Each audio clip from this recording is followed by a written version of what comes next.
ظاہر ہے کہ یہ موضوع اس وقت ہر گھر کی ضرورت بھی ہے، اور اس وقت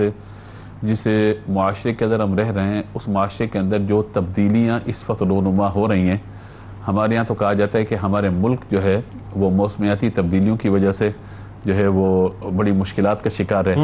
معاشی تنگیوں کی وجہ سے مشکلات کا شکار ہے، لیکن میں سمجھتا ہوں کہ ان معاملات کے ساتھ ساتھ خاندانی نظام کے تباہ ہونے کی وجہ سے بھی ہمارا معاشرہ اس وقت بے راہ ربی کا شکار ہوتا چلا جا رہا ہے۔ ہمارے معاشرے کے اندر یا خاص طور پر اگر ہم اسلامی تعلیمات کے اعتبار سے کہیں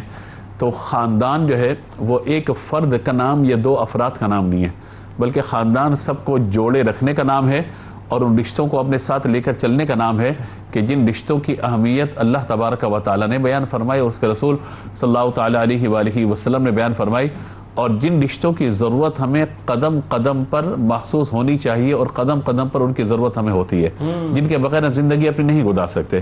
دیکھیے اللہ تبارک و تعالی نے سورۃ النساء کی پہلی آیت مبارکہ، اور میں تمام لوگوں سے گزارش کروں گا کہ رمضان آنے والا ہے، قرآن پاک سے اپنے تعلق کو مضبوط کریں، اور خاص طور پر مرد و خواتین سورۃ النساء کو ضرور پڑھیں۔ اس سورہ نساء کے اندر اللہ تبارک و تعالی جو احکامات بیان فرمائے نا، خاص طور پر جو ابتدائی 2 رکوع ہیں ان کو، اور اس کے بعد 5ویں پارے کا جو 3 4 رکوع ہے ان کو جب پڑھیں گے تو وہاں پر اللہ تبارک و تعالی جو خاندانی نظام، میاں بیوی کے حقوق کے اعتبار سے، پڑوسیوں کے اعتبار سے، والدین کے اعتبار سے، ان تمام چیزوں کو جو بیان فرمایا نا، اگر سورۃ النساء کا مطالعہ ہی رمضان میں ٹارگٹ اپنا بنا لیں تو انشاءاللہ خاندان کا ایک نظام، اس کی اہمیت اور زندگی کو کس انداز سے گزارنا ہے، بہت ساری چیزیں انشاءاللہ قرآن کی روشنی میں واضح ہو جائیں گی۔ تو میرا مشورہ ہوگا کہ ضرور اس پر توجہ کریں کہ سورۃ النساء جو ہے وہ رمضان میں خاص طور پر تلاوت بھی کریں، اس کا ترجمہ اور تفسیر پڑھنے کی سعادت بھی حاصل کریں۔ اس کی جو پہلی آیت مبارکہ ہے، اور یہ پہلی آیت مبارکہ جنید بھائی جس کا بھی نکاح ہوا ہے نا اس نے اس آیت کو ضرور سنا ہے، کیونکہ خطبہ نکاح میں خاندان کا ایک آغاز ہو رہا ہے، ایک لڑکا لڑکی اپنے خاندان سے گویا کہ نکل کر نئے خاندان میں جڑ رہے ہیں اور اپنے خاندان کو آگے انہوں نے بڑھانا ہے۔ اب پہلی آیت مبارکہ خطبہ نکاح میں یہی پڑھی جاتی ہے،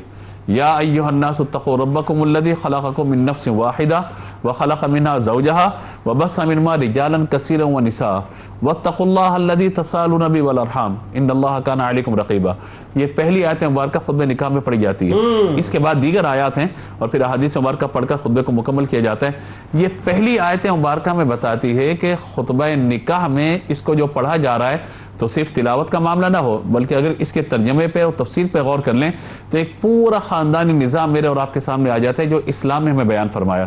اور یہاں پہ خاص مسلمان کی بات نہیں کی گئی، یا ایھا الناس اتقوا ربکم الذی، اے لوگو، اے انسانو، اللہ سے ڈرو،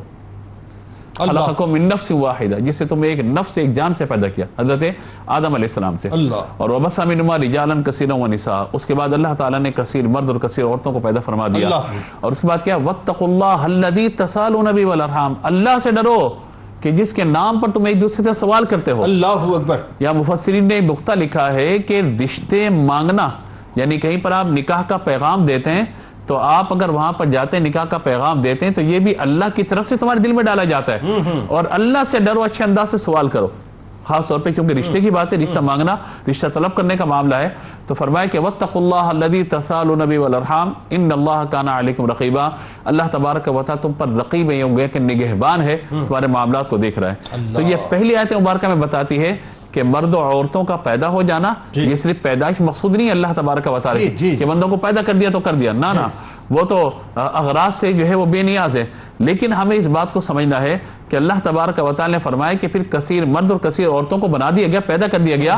اور پھر جب تم ایک دوسرے سے سوال کرتے ہو تو اس وقت بھی اللہ سے ڈرتے رہو۔ مطلب یہ کہ سوال کس سے کیا جائے گا، بات کس سے کی جائے گی، کوئی خاندان کا فرد ہوگا تبھی تو بات کی جائے گی نا۔ اس کے ساتھ ساتھ جو رشتہ اللہ تبارک و تعالی نے قرآن پاک میں خاندان کا بیان کیا، ہمارے یہ ہوتا ہے کہ بھئی یہ میرا، یعنی رشتے تو ویسے 3 طرح کے ہیں، ایک نسبی ہے یعنی ہم جن کی اولاد میں سے ہیں، یا ہماری جو اولاد ہوگی وہ نسب کا رشتہ ہو گیا، دوسرا رشتہ ہو جاتا ہے رضاعت کا رشتہ کہ جو دودھ کا رشتہ قائم ہو جاتا ہے، اس کے شرعی فقہی احکام آتے ہیں، اور پھر تیسرا رشتہ سسرالی رشتہ جس کو مصاہرت کا رشتہ کہا گیا۔ قرآن پاک میں اللہ تبارک و تعالی نے سورہ فرقان میں فرمایا هو الذی خلق من الماء بشرا فجعله نسبا وصہرا وکان ربک قدیرا، وہی ہے جس نے آدمی کو ایک پانی کی بوند سے پیدا فرمایا، پھر اس کے نسلی یعنی نسبی رشتے بھی بنا دیے، وہ صہرن سسرالی رشتے بھی بنا دیے اس کے۔ سبحان اللہ۔ تو یہ سسرالی رشتہ یہ بھی اسلام کا ایک جو ہے بڑا پیارا رشتہ ہے، کیونکہ اس رشتے کی وجہ سے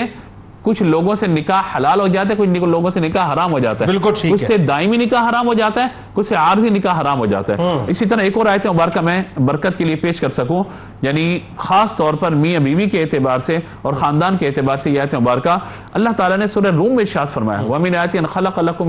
مِّنْ أَنفُسِكُمْ أَزْوَاجًا لِتَسْكُنُوا إِلَيْهَا وَجَعَلَ بَيْنَكُم مَّوَدَّةً وَرَحْمَةً۔ یہ آیت مبارکہ میں بتاتی ہے، فرمایا اس کی نشانی ہے، یعنی اللہ کی نشانی یہ ہے کہ تمہاری جنس سے اس نے جوڑے بنائے ہیں، اور کیوں جوڑے بنائے؟ ازواجا لتسکنوا الیہا، تاکہ تم ان سے راحت و اطمینان اور سکون حاصل کرو، وجعل بینکم مودۃ ورحمہ، اور اسے تمہارے درمیان مودت اور رحمت کو رکھ دیا ہے۔ بے شک اس میں آیت کا آخری حصہ میں عرض کر دوں، ان فی ذلک لآیات لقوم یتفکرون، اس میں غور و فکر کرنے والوں کے لیے نشانیاں ہیں۔ اس کا مطلب یہ کہ خاندانی نظام کو تباہ نہیں کرنا بلکہ جوڑ کے رکھنا ہے، اسلامی تعلیمات بھی یہ ہیں، اور ہم اس اعتبار سے خاندان کو جوڑ کر رکھیں گے تو رحمتیں بھی حاصل ہوں گی اور برکتیں بھی حاصل ہوں گی۔